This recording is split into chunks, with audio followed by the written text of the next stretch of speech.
today is a very exciting day indeed, for I am in a Tesla Model S, a car I'm exceedingly excited about. Very easy to control because we just got a little column stalk here, very similar to the Mercedes.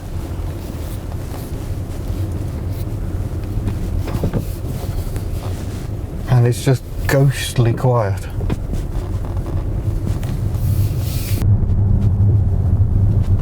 Let's try a full up to 60 sprint. We've got a really short section of road here, so.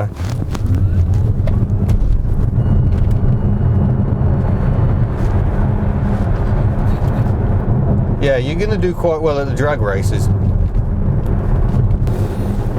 Well, the performance is certainly nice to have, nice and exciting. What really impresses is the way this car drives around town. It is just so easy. You can kind of forget all the clever tech that's been built into this car. It's quiet. You just basically adjust your speed with the throttle pedal.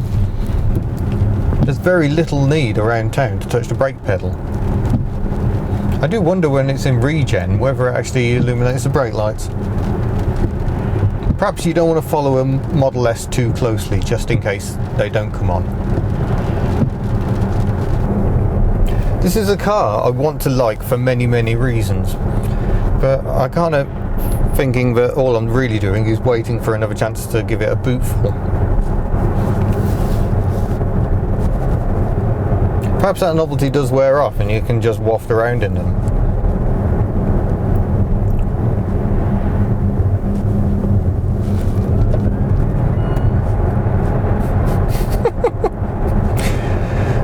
Alternatively. But you won't often find me get excited about modern cars. They just don't interest. They're all marketing and no actual substance these days for my liking. That's not the case here. There is genuine innovation. Plus the car can download updates. So this car's got some new features on it that have come through a media update. This is a car you can buy, but they actually make it better. They don't just say, thank you for the money, ta-da!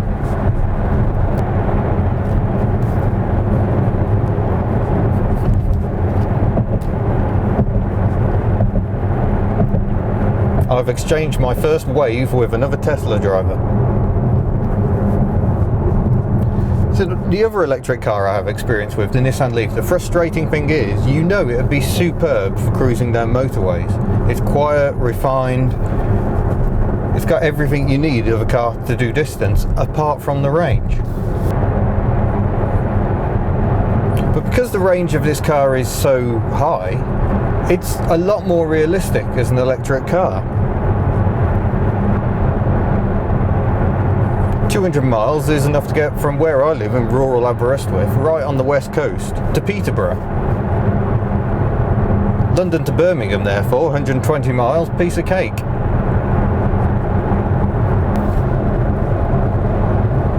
One problem I do have is that this is a very expensive car.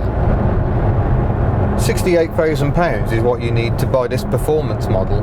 But this one has been spec'd up. It's got very nice paint, it's got sports seats, it's got ridiculous 21-inch wheels.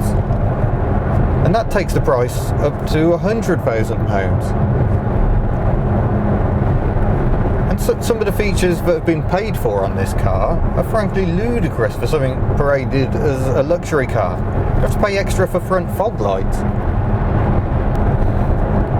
You have to buy a cold weather pack to get heated seats all round.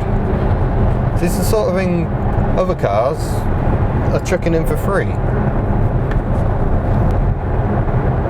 But I'd like to point out here that I'm a petrol head, but I find this car very exciting. I like V8 engines and I like manual gearboxes. I don't get any of that here. Yet I find it fascinating.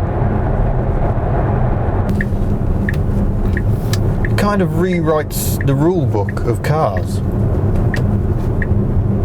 but it's scary how quickly you get used to it. Even someone who does love V8 engines and manual gearboxes. I won't ever lose my love for that sort of technology, but this feels a lot more efficient. Take the shape, for instance. At the front we've got the grille.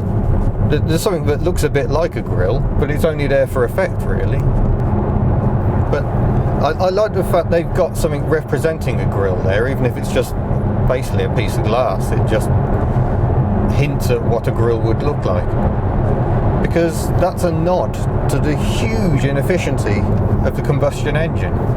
Petrol engines are generally only about 20-25% efficient, which means most of that petrol you put into them turns into heat. That's why they have huge radiators. Electric motors are a lot more efficient, so up in the 80% of all the energy you put into them. So while yes, you've got to go, oh, where's the electricity going to come from? And that is a valid concern when the grid seems to be fairly close to capacity. You're A, taking the pollution away from the car so you can drive around cities and not cause any issues. And B, it's much more efficient. There are different kinds of sums all over the place, but quite a few claim that you can actually run one of these from coal-fired emissions and it's still greener overall than a combustion car like this BMW. The car itself is good. The ride is a little on the firm side, perhaps.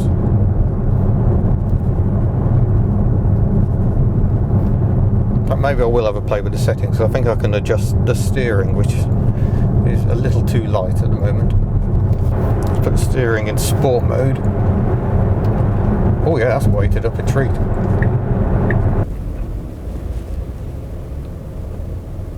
No, you forget there's no engine right up until the point you stop.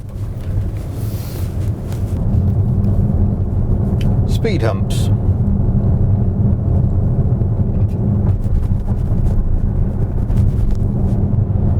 Not as good as the Citroen. And you feel every pothole as well. I don't know whether the normal models are a bit more comfortable, perhaps. This is the Sport Performance model.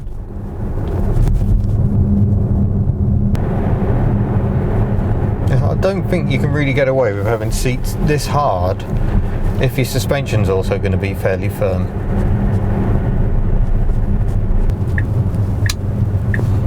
The automatic wipers are rubbish.